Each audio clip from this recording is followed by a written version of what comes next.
Hi, so happy new year everyone from the Woodland School. I'm just out here doing a bit of walking up in the hills and also doing a bit of sort of snow skills, because why not when we've got snow.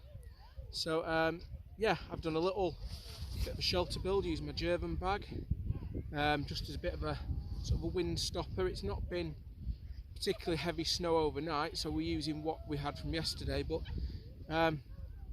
yeah, the temperature's round about 0, -1, with wind a little bit colder than that. And yeah, it's just a great opportunity to practice doing things out in the snow. There's people out here today sledging and stuff like that. But yeah, I thought I'd say Happy New Year to you all, and hope you enjoy the video segments and photo segments next.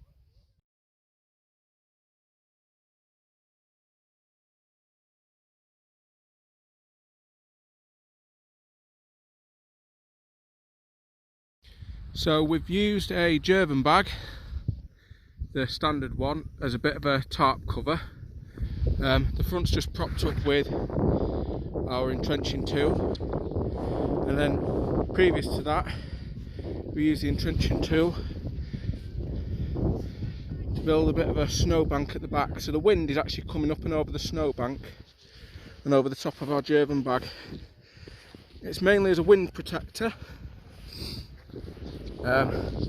just to give us a bit of cover, because the temperature's quite cold, so we're not expecting any rainfall as such. We'd expect it to come down as snow. And then inside we've just got the blue piece of plastic that we've added to the Jerven bag, and it's just low enough that it'll keep the heat in, but high enough that we won't touch the inner surface of the Jerven bag, so we're not going to get conduction away from the body. So our fear is convection and radiation and ground conduction, but we're not going to get conduction off the shelter. So that's the outside of the shelter. It's not pulled super tight, it doesn't need to be, it's mainly as a windbreaker, so it's to promote the wind rolling over the top of us. And obviously it's the mounting camo, which is okay in this kind of terrain. Obviously with the snow it does stand out a little bit, but it is actually blending in fairly nicely with the heathland. And so it as just a sit out position, it's quite good. Obviously we're not using it for a military application, it's purely while we're out here, and as you can see it's quite frozen over everywhere. But the wind is actually coming in from the snowbank at the back, and so our opening is not allowing wind in.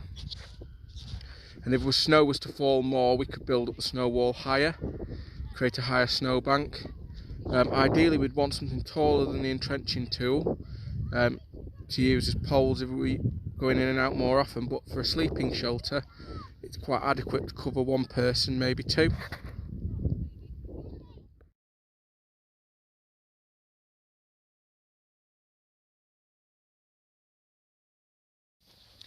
So I'm down inside the Jerven bag now. As you can see, while my head's propped up, it is touching when I lay down. It's not. So that's a good feature of how we set this, that there's not much contact. Obviously it is a very confined space in here. It's not brilliant for being able to move around and do things, but as a way of getting out of the weather and just getting down, it's great. So yeah, obviously we could build the snowbank bigger, we could build it up on 3 sides and almost then have a point where if we could find some large sticks, there is some woodland not too far away, so we could move that way potentially, or if we've got like a trekking pole, we can use that to pitch the front up. But this is where kind of the Jerven bag originates from, is Norway and Scandinavia, is that it provides us with a shelter that just keeps the wind off us, and I really like it. It fits in my pack quite nicely. It is reflective on the inside, so it will reflect heat, and straight away I am feeling a lot warmer in here. I reckon it's probably gained 2 or 3 degrees just being inside the shelter as opposed to outside. And obviously with the wind, it's not very windy today, but if it was windy, the wind would be pulling it down 3 or 4 degrees more, so we'd obviously gain a 5 or 6 degree advantage. So yeah, it's not the most spacious shelter, but it provides us with some good wind protection and some obviously protection from the snow. We can build this up, we can pitch the roof more to let snow roll off. But yeah, it gives us an opportunity to just get down out of the wind. So I've just been out today practicing some winter skills, some working with snow. You'll notice that I've been using my entrenching tool. I don't use it with bare hands, nothing metal on bare hands when it's cold.